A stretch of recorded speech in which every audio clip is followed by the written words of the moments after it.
হবে। আমি দু একটি কথা না বললেই না হয় প্রতিবাদের সুরে।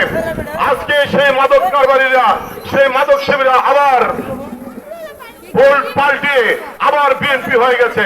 এরা রাতারাতি দল পাল্টায়, সরকার যা আসে এদের ব্যবসায় হচ্ছে এরকম। ভাই, আপনাদেরকে উদ্দেশ্য করে বলছি যে এই সমস্ত যারা মাদক সেবন করে তাদের চাইতে আমাদের এখন বিস্ফোরণের মতো বেদনা হয়ে গেছে এই সমাজে। যারা মাদক কারবার করে, যারা মাদকের ব্যবসা করে, যারা খায়, তাদের চাইতেও আমাদের এই সমাজটাকে ধ্বংস করে ফেলছে যারা এই সমাজে মাদক বিক্রি করে। এই বিক্রি যারা করে তাদের আস্তানা যতক্ষণ পর্যন্ত ঘুরিয়ে দেওয়া না যাবে ততক্ষণ পর্যন্ত এই সমাজ থেকে আপনি মাদক সেবীকে দূর করতে পারবেন না। কাজেই আমাদের মাননীয় প্রধান অতিথি এখানে উপস্থিত রয়েছেন।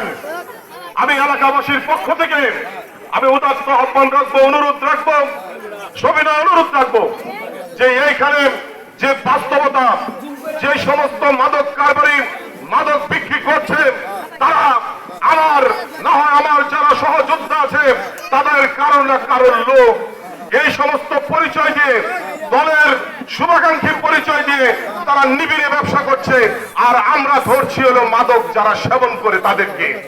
কাজেই এই পথ তাদের বন্ধ করতে হবে চিরতরে, অন্যথায় মাদক নির্মূল করা সম্ভব নয়। কাজেই আগামী দিনে আমাদের সকলকে সোচ্চার থাকতে হবে।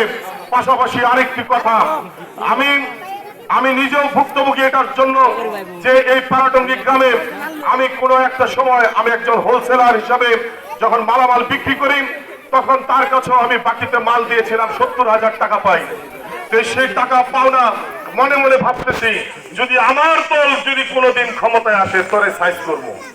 এই যে আমার নিয়তটা, আমি আমার দল ক্ষমতায় আসার পরে ভাবলাম যে আমি যে কোনো মূল্যে হোক ওকে এখন ধরা প্রয়োজন।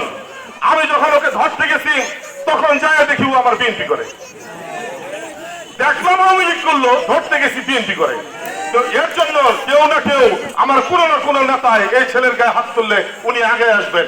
আমি মনে করি মাননীয় এমপি সাহেব, আপনার উদ্দেশ্যে আরেকটি কথা, যে কথা না বললেই না হয়, যে আমরা এলাকায় এলাকায় যে আমরা বড় ভাইয়েরা আছি যারা নেতৃত্ব দেয় তারা যেন তাদের লালন পালন করার থেকে আমরা বিরত থাকি, সেদিকে লক্ষ্য রাখতে হবে।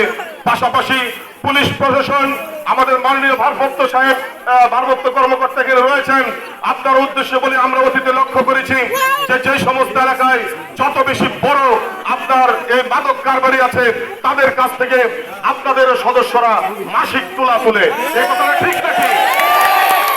এইগুলো আমার জানা মতে আপনার মতো একজন বিচক্ষণ এবং ন্যায়পরায়ণ একজন অফিসার আমাদের এই থানায় এসেছে।